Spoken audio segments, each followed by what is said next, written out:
Hello guys, ngayong araw ay gagawa naman tayo ng LPG tank cover.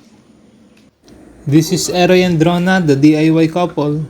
So ayun, nakakita na naman kami ng idea sa internet. Parang sa Instagram yata namin napanood tong idea na to. Gagawa kami ngayon ng cover para sa aming LPG tank. Para hindi naman siya yung expose na expose at syempre para maganda na ring tingnan. Bali itong gagawin namin ay gawa sa Palucino wood. Sa mga nagtatanong kung saan namin nabibili itong Palucino wood, dito yan sa amin sa Banay-Banay, Lipa City. Sa mga taga-Lipa, doon yan sa crossing papuntang Cuenca. Makalampas lang ng K Cervico. Bali yung K Cervico nasa right side, yung Palucino wood ay nasa left side naman, pagpapunta kang Cuenca. So kung mapapansin nyo, ako muna yung magbo-voice over ngayon, no? Gawa nga ng si Rona ay paus nga ngayon. Rinig nyo naman doon sa last video, no? Hirap na hirap siya magsalita. Bali, simple lang naman yung paggagawa ng cover na to, no?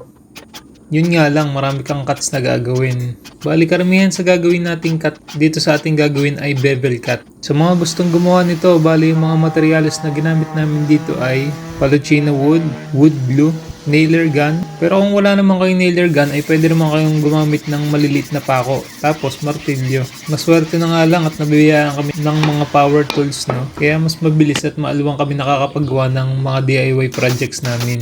Ganun talaga siguro pag interesado ka sa mga ginagawa mo. Hindi ka manghihinayang na mag-invest at gumastos. Para sa amin, wala namang sayang to kasi gamit na gamit naman namin itong mga tools na to. Tapos yun nga, nakakatipid kami. Imbis na ibabayad namin, kami na lang magagawa. Pero syempre, inuulit ko, hindi kami pro. Kaya kung makikitaan nyo kami ng mga pagkakamali or mga dapat i-correct or i-improve, pwede naman kayo magbigay ng mga opinion at mga tips sa comment section. Lalo na dyan sa mga expert natin dyan. So itong nilalagay ni Rona ay yung magiging permanent na brace niya sa likod. Yung kanina kasi temporary support lang yon, bali hindi po yung naka wood glue. So hindi na natin siya lalagyan sa baba ng brace para madali lang siyang ilagay sa LPG natin. Ito naman nilalagyan ko ng dalawang Palucino strips ay para sa magiging pinto nitong ating magiging cover. Dito mo kasi pwedeng ipasok yung kamay mo pag i-on or i-off mo yung gasol, para hindi mo na kailangan tanggalin yung cover.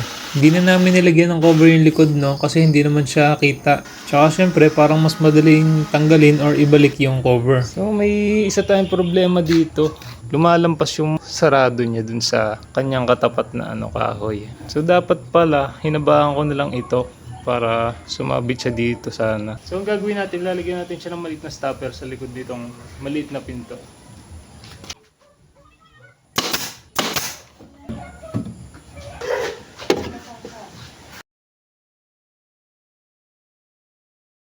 Siyempre bago pahidin ng wood stain, ipa-final sander muna natin. Actually maganda na rin siya kanina nung wala pang wood stain. Kaso naisip namin na magiging dumihin siya, lalo na sa kusina kasi ito nakalagay. Tsaka hindi lang dahil sa kulay yung pag-wood stain, nakakadagdag din kasi siya ng protection sa ating kahoy kahit papano.